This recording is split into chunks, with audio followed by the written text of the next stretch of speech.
So I'd like to welcome our next speakers to the virtual room. Dr. Stanley Frencher is the Director of Surgical Outcomes and Quality at the Martin Luther King Jr. Community Center. Dr. Frencher has directed prostate cancer research through a partnership with the Black Barbershop Health Outreach Program, and his focus is on improvement of surgical quality, access to specialty care for vulnerable patients, and minority men's health. And he's in LA County, and we're thrilled to have him with us. And then our friend and colleague, Dr. Reggie Tucker-Seeley, who is the principal and owner of Health Equity Strategies and Solutions. And I think, as I mentioned earlier in my opening remarks, Reggie was instrumental in facilitating our work in Los Angeles, as well as so many other projects that we've done together in the past. Reggie's a national expert in health disparities, health equity, and social determinants of health, with a specific focus on financial hardship and cancer, and we've heard a lot of that throughout the day. So I'm going to turn it over to the two of you to have a discussion and kind of reflect on what we've learned, reflect on what we've heard, reflect on what your experience have been working in public health and also clinical care. And Dr. Frencher and Dr. Tucker-Seeley and I talked about that intersection of public health and clinical care. And how do we overcome these barriers to ensuring that everybody has access to quality care? Thank you. Thank you, Gwen.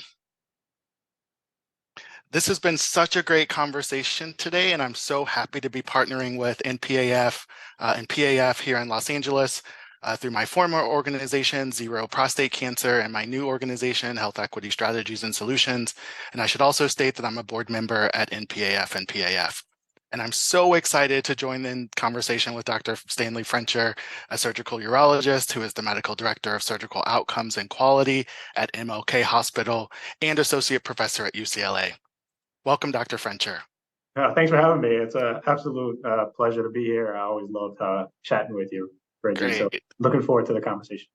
Great. Well, let's just dive right in. I have a series of questions that I've put together for our conversation. So can you tell those of us, or those folks watching us here today, a bit about your career path and your clinical research interests, specifically some projects you've worked on related to shared decision making? No, absolutely. And again, for everyone who's here, it's a pleasure to be with you all. The conversations this morning have been, and afternoon, have been fantastic. Where I started my career, I was the son of a primary care doc who grew up in Detroit, and a lot of my focus has been centered around how do you improve access to care and how do you improve care amongst those who are most vulnerable. And I learned a lot from watching my dad practice as a primary care physician who still did house calls. I say he's a Marcus Welby type, a very throwback. And I don't think you know anyone well until you see where they live. So he always emphasized that to me. It was about both listening and knowing folks.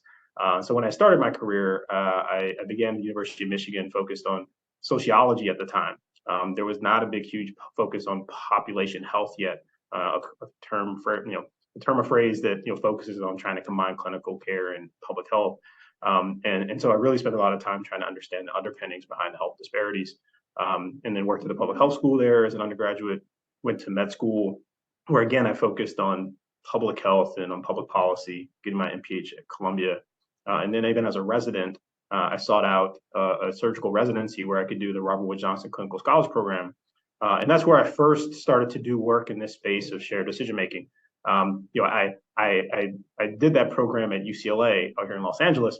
And one of the things that I found in trying to figure out ways to improve the health, particularly of Black men here in Los Angeles, was that we didn't have lots of really great interventions. We knew a lot about some of the challenge of health disparities. We understood perhaps some of the causes, but we didn't have a lot of great interventions. The grandson of a Baptist minister, we often went to churches to try to do outreach. We often had health fairs. And then one of the tools that we started to leverage when I started to work out here was going out and working with Black men in barbershops. And I think that that's where we first started to see, that's where we hung out. Historically, it was a big part of the civil rights movement in terms of mobilizing African-American communities. And we know that even for those Black men who will go to church, they go to the barbershop. Even men like me who don't need a haircut, just to hang out. And so, we learned that though by going to the community. Like I wouldn't have known that, and I think part of the focus of that work, from a research perspective, was this idea that we can do community-based participatory research and really come up with interventions and try to ask questions while working with the community, not just out them and not just on them. And that's where the whole solution came from. It came from a barber in the community who was like, hey, I mean, we already have these conversations in the barbershop. Like, can we inform them with better information? And so that's when I first started down this path of informed decision making, which was called back then. Michael Berry and Dominic Frosch, who led a lot of these efforts in creating models to understand how to do that. But what was missing was, like, did we have to wait till they got to the clinic for us to start that process? And was there a way for us to take that work into the community? And so we did so by studying, using decision aids in the barbershop, not just waiting for patients to get to our clinics, to try to begin that effort of patient engagement and improving health literacy, and doing that in the community where folks were more comfortable, where they were more receptive to the information, we thought. And so we studied that, and we saw that when we did that in community settings and used culturally tailored tools, because off-the-shelf tools didn't exist that focused on our communities as well. So we had to actually develop those, and then test those in the community, and we found that they tended to improve the quality of the decisions made by patients with respect to prostate cancer screening specifically. So that work really informed my early career as a clinical scholar and as a resident. And I really carry a lot of that work to this day in the work that we do at Martin Luther King, where I helped to open that community hospital in South Los Angeles, to try to inform and do, and our population health focus has a number of notes and programs from that work, where we have a Man Up program where we reach out through barbershops. A lot of our population health efforts are community centric. And so it's been really an amazing journey to kind of bring those kind of tools to the community and try to see how we can impact the lives of some of our most vulnerable. Well, and thanks so much for sharing that, sharing your journey. I really like to hear sort of how people got to or get to, the work that they are doing, and sort of what are some of the things that have informed, that work. So thanks for going through, taking us through that journey. My next question is about something I heard earlier in the discussion today from Christine Wilson, an expert in narrative medicine. She said she's never heard a patient use the phrase shared decision making. So this is a phrase that, those of us who are researchers and those of you who are clinicians definitely use this phrase, and it's beneficial to patients, but not necessarily something that patients themselves might use that phrase. So can you tell our audience how you define shared decision making, and then what does that look like in clinical practice for you? Yeah, no, it's a great point, and I think that it really centers around something simple for me, which is that we try to flip on its head the paradigm of where medicine has existed, which is that for the most part you go to a physician because they're the knowledgeable expert, and you expect them to give you an answer, right? It's like when I go to the mechanic with my engine I want them to figure it out and tell me what to do. I don't want them to turn around and ask me, what would you like me to do about your engine?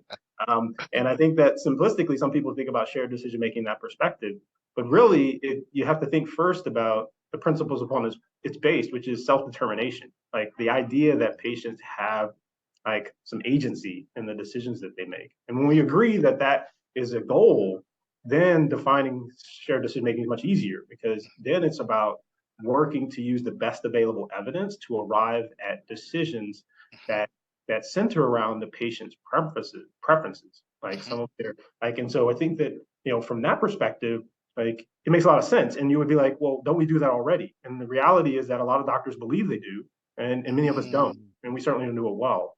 And I think that's because there's a lot of challenges in trying to operationalize that. So there's been some to try to come up with very simple models to how to operationalize that definition. And I think one of it is to think about three phrases, which is that first, you have to think about choice, and I think secondly, we have to think about options. And then third, we have to think about decisions, right? And so if we introduce the opportunity that patients have choice, right? Which is a big deal. Like, I think a lot of times patients come to me and they feel like I'm the decider. And so what do you mean that I have choice in this conversation? And part of that is maybe they don't feel like they understand the cancer that they have, and you are the expert. I think the second piece is like you have to really focus around discussing and explaining and describing the options, and that takes time. Like, and I think oftentimes we want to just jump to the solution that we think is best as the clinician, but working with the patients to talk about you do have options, and those options are centered around the last piece in terms of that discussion about the decision and helping them to understand that a decision is not based just on one right way to do something, but rather is informed by a lot of things that are inherent to the patient. Like, so, what is their risk tolerance? What do they understand about how this is going to affect their quality of life? What do they find important, like in their lives currently and in the future? And that's going to inform a lot of the decision about whether one treatment or another is better for you. There are far too many things in medicine where there is no absolute right call clinically. And I think the perception is that once you've diagnosed it, like there is a right thing to do. Dr. Frencher, what is the best thing that I can do? Like, and I was like, well, that best thing is going to be dependent on a lot of things that I need to learn about you. And that takes time. Like, and so that's the process for me from a shared decision making perspective. Like, and so it's a lot of listening, like, and active listening in a way that we haven't really thought about doing that in medicine. And two, as we were preparing for this discussion, you mentioned a phrase that I hadn't heard used as much in medicine, and that is empathetic listening. So can you define what empathetic listening is, and what does that look like for the clinician and for the patient? Yeah, it's amazing. It's like the things that, I mean, all these things don't work in isolation, right? And I think generally we're in an era now where we're moving towards trying to be better about emotionally connecting with each other, right? I think we talk a lot about loneliness. We talk a lot about some of the challenges with being connected, and really empathic listening centers around connecting with folks around similarities, like emotionally connecting with the person you're listening to, being an active listener, like, and identifying opportunities for you to connect. Like, you can only do that though if you're actively listening to what the person is saying and not anticipating what you want to say, like at the end of their sentence. And so oftentimes we find ourselves just kind of like listening, like passively, already thinking about what are we going to say, rather than being present in the moment and actively listening, and then trying to find opportunities to emotionally connect with the person that we're working with. I think there's a lot to be said about using that like communication approach and tool, like in shared decision making, because oftentimes what you're trying to do is really get a sense like for what the other person cares about, like, and you can only do that like if you are like listening empathically, and frankly this is not just in medicine, right? So I always pull from things that are happening in my life, and so I have a young son who's 8, and and I love coaching his basketball team, and I want to do more of that, so I'm embracing this idea of being a teacher coach, right? And I think that and the word doctor, as my dad would remind me all of growing up, is defined as a teacher, like fundamentally, like we are, like, and I think that part of that is like he teaches me all the time, like, are you really hearing me? Are you really listening to me? And it's like, and it's really, and it's important. Like, it's both about verbal cues, it's about physical cues, like, and I think for all of us in the era where many times we'll be interviewing patients and at the same time documenting, or at the same time ordering things on the EHR, like, are we really connecting with the person in the room? Like when that's the setup, like for us to see patients. So when I talk about empathic listening, I think that that's part of. First, you have to understand that we all agree that the principle is about self-determination and that patients have autonomy. But that autonomy is not absolute. It's really relational, right? And what I mean by that is we're all affected by all the things around us when we try to make decisions on our, in our best interest. Right? And that's our job as clinicians to kind of help patients to understand what those other factors are clinically, and for us to spend time like understanding, where the patients are coming from with respect to their practice. And so something you said about the importance of connection, making sure that we're hearing the patient. So I'm going to go a little bit out of order in our questions that we reviewed, because I think that phrase is really related to this next question about the fact that research has suggested that racial concordance, that is racial likeness between the provider and the patient, is important for shared decision making in terms of outcomes as such as health expenditures and sort of how well people do as they're navigating care. However, less work has been conducted on the role of social class and race in the clinical encounter and shared decision making.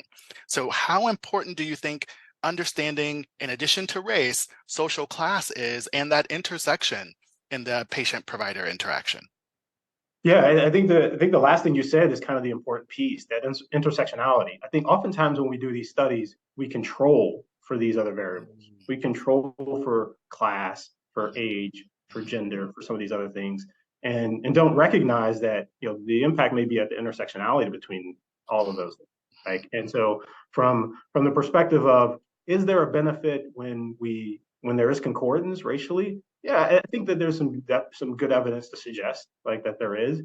I think what's challenging with that evidence is that like ultimately we can't have racial concordance all the time. And so what is racial concordance a marker for? And I think that it's a marker for the empathy that we talked about, that implied connection that occurs when you look across the room and you see someone who looks like you. Like, and I mean, and so that's instant, like that's visual, right? And so and I think that saves time. And I think that for the part of the patient, there's like an immediate expectation of trust. Now, how do we mimic that when we don't look like each other? And I think that takes effort. Like, and so I think the lessons to be learned from racial concordance are not just that we need more like Black and brown like physicians. I think that and clinicians generally. I think that is true. That is true. And like I'm always looking for an and.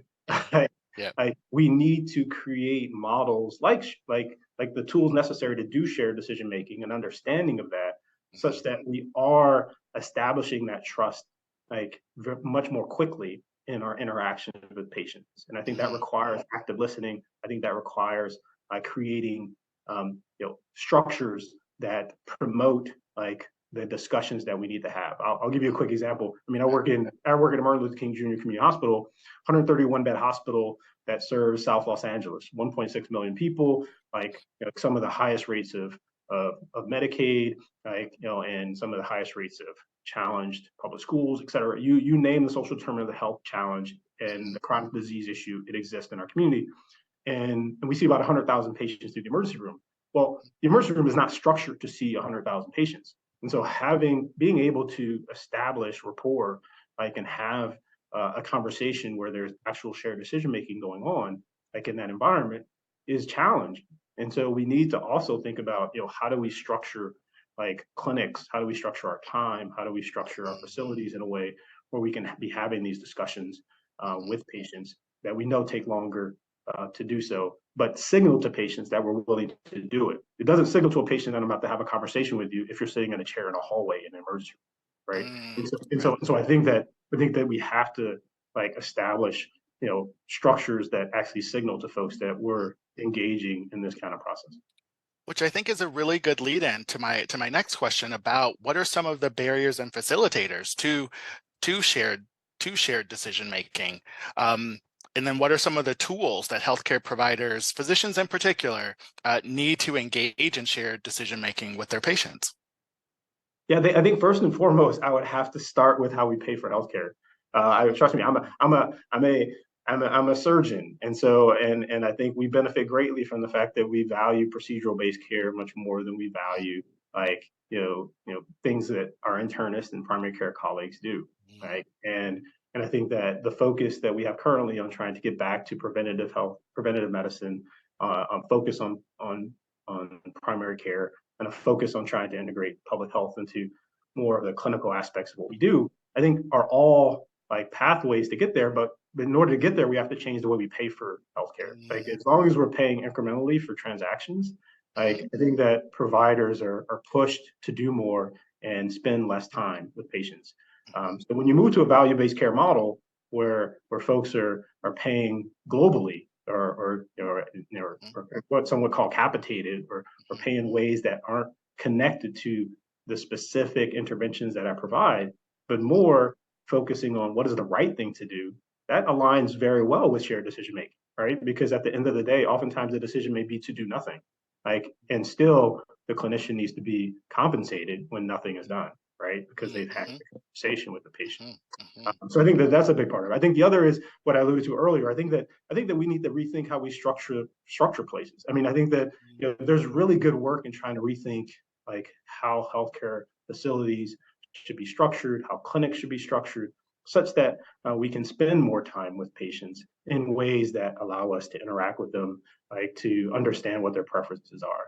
Like mhm, the rapid turnover of not like having patients and their providers and their care team all in the same place mhm, is a problem. Like, mhm, and I think that the more that we can co-locate multiple aspects of a patient's care team mhm, into the clinical experience, like the more we can establish these conversations, not just with the patient, but mhm, some with their other caregivers, so yep, that when we're talking about shared decision making, it's not just between me and the patient, it's mhm, me and the patient and maybe their care manager, and mhm, maybe their home health aide, maybe it's their mental health professional, so that we're actually making these decisions in a multidisciplinary way, mhm, like working together. And mhm, I think the other piece that I would say is that I think that we need to think more about how do we meet patients where they are. How do we enable mhm, clinicians to meet patients where they are? Part of that is technology. Like, I mean, patients don't always have to come into my clinic to speak with me. I mhm, think that I think that we can have more ongoing like interactions when we use asynchronous communication. Like I do it very effectively for my post-operative patients. After mhm, we have surgery, like they get an application that they can text me, and they text me questions all the time. I respond to them when I have time. They mhm, feel like I've been able to connect with them, like mhm, and build a longitudinal relationship with them rather than just kind of a transactional one. mhm, And so I think that there's a lot of both technology, structural, like mhm, and workflow and cultural mhm. things that we Yeah, can change yeah, to enable this yeah. process. And so we'll get back to the payment topic that you mentioned earlier, but I think those 2 points about the structure and getting the services that patients receive sort of closer to them, because that was one of the issues that the folks in the workshop that we did here in LA County mentioned was, navigating LA to get to care is quite challenging. And I remember in my role at Zero Prostate Cancer, one of the things that I realized is that the prostate cancer care delivery system sometimes expects patients to know how to navigate from community to primary care to specialty care, back to primary care, back to community, and assumes that patients know how to do all of that. When for most of us, navigating care for whatever chronic condition may be the first time that we are having to, navigate that very complicated system with specialists. So I agree wholeheartedly with those second 2 points. Um, so we also know that conversations have increased recently on the importance of how our health is created outside of the doctor's office, and that there should be better integration of public health approaches that focus on the health of the population, and the healthcare delivery system approach that focuses on the health of the individual patients. Why are these conversations relevant to or important for shared decision making in healthcare delivery, specifically this focus on population health? Yeah, I think it really comes down to understanding that health is really the goal, right? I think that for the healthcare system, the goal is often cure or treatment or Mm, providing like a solution like surgery to a problem. But for the patient, I mean, I think it really comes down to like they want to live the healthiest years on this planet that they possibly can. mhm, And I think the healthcare system focuses maybe too much on life expectancy like or lifespan, and a lot of people are starting to use this term health span, which is mhm, that like how can we improve like the time here, mhm, like how can we focus the efforts that we have both from a clinical perspective, and we have certain tools that can improve quality of life as well as improve length, like but a lot of that is centered around what we do from a prevention perspective and from a public health perspective. When we look at models that have been successful at doing that at much less cost than here in the States, I mean, you look at places like Costa Rica, where there is a very like entwined and interconnected public health system with like the healthcare system, like such that every family has someone who goes out and visits them. Like we call it community health workers. Some people call it mhm, promotoras.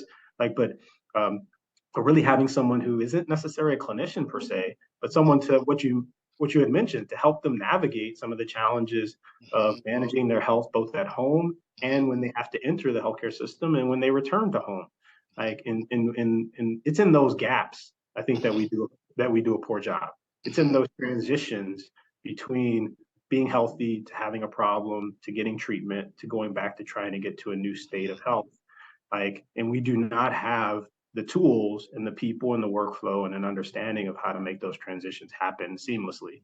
And I think that they are muddled with opportunities for folks to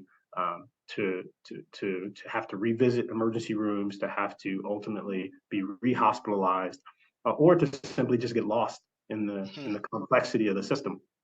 So really trying to think of ways like to help, to your point, navigate people along this path, like is really, really important. And it's where most of my patients get lost. Like when it comes to patients who, not just from a cancer perspective, but like lots of patients who show up to emergency rooms seeking care, like ultimately struggle to then navigate what's next. Like, and so how do we do that? And I think that where shared decision making is connected to that is that when we do that, when we actually understand the patient's journey along the entirety of that path, from being at home to having a problem to seeking help to then going back to being healthy, when we know what that journey looks like, then we can better understand what they want to help them along that journey, right? Because we're taking it with them.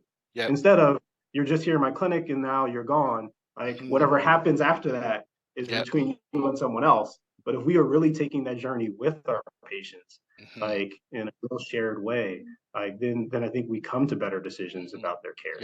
Yes. And I think a key point here that I don't want to get lost is, sort of really understanding what happens at those transition points. I think those are really places for intervention where either community health workers or whoever we decide in the system is going to address it, because that is indeed where many of our most vulnerable patients or folks who may be less familiar with the system get lost. And so now I want to get back to that point that you made around payment. And so how important do you think are financial or payment models for encouraging shared decision making for healthcare providers? Yeah, I think it's tremendously important. So first, I think where payment is felt is first and foremost, we have to really accept that it's something that patients deserve and need, right? And so, a lot of us work on different guidelines regarding prostate cancer screening, for example, is one where I work, and other guidelines where we're trying to incorporate this idea of shared decision making as part of, the clinical process. And so if it's part of the clinical process, then how do we compensate people for doing it, right? And I think that you could go the model of compensating folks transactionally for demonstrating that they perform shared decision making. I think that that's clunky. I think that that's not sustainable.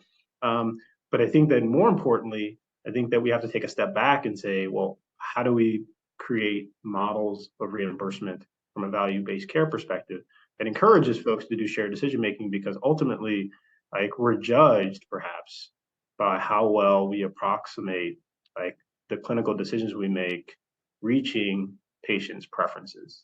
Like if we're actually paid for that being an outcome, like for an outcome not being just simply did we cure your disease or cure your cancer, and not just that you may be satisfied with what we've done from a Press Ganey perspective in terms of HCAP scores and things like that.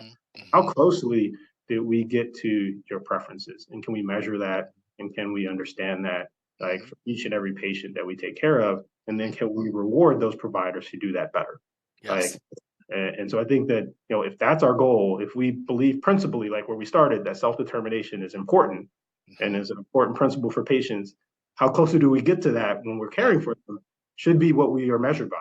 And not so much did we cure your cancer, because maybe curing your cancer like is not what you really desire.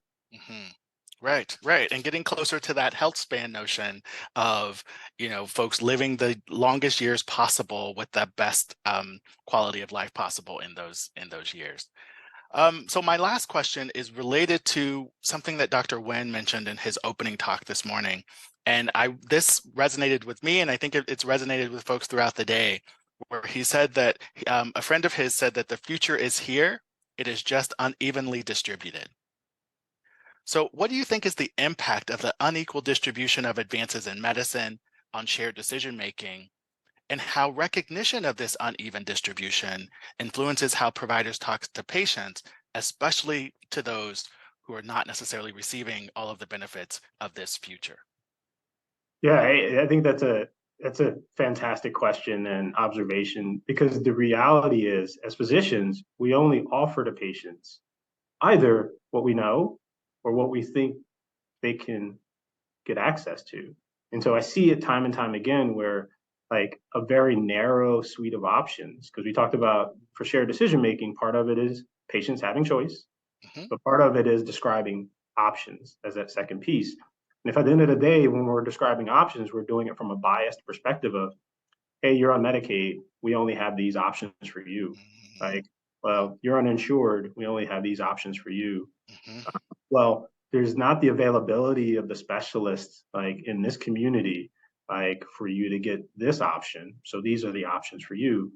I think that that's where the maldistribution of our advances in technology impacts our ability to do shared decision making, because patients will always be skeptical and not Mhm. trust us Mhm. if indeed they're not getting all the options offered, Mhm. right? Mhm. And we're not having those explicit discussions about which options are being offered and why certain ones are not, like, and why certain ones are, and what advocacy are we doing as clinicians to try to get patients that. I'll give you an example. So I treat prostate cancer, right? Yep. So I have a lot of debates about the benefits, like, of sexual medicine and treating erectile dysfunction Mhm. post treatment.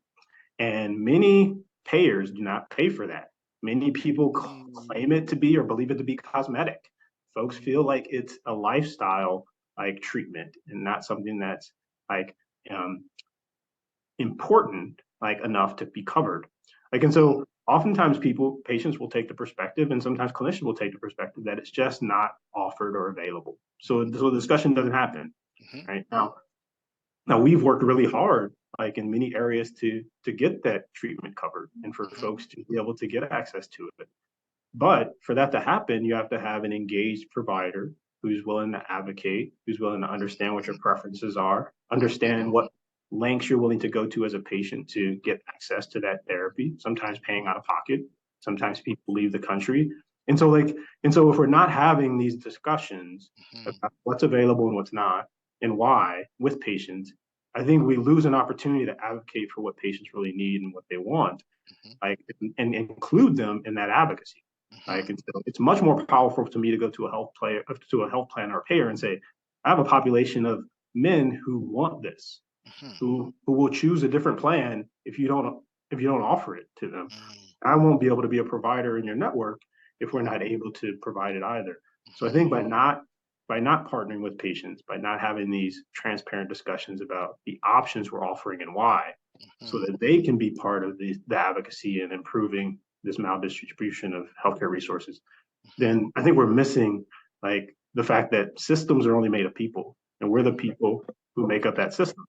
Like, Mhm. and if we're going to change it, it's going to be us. It's not going to be Right. someone else. Right, right.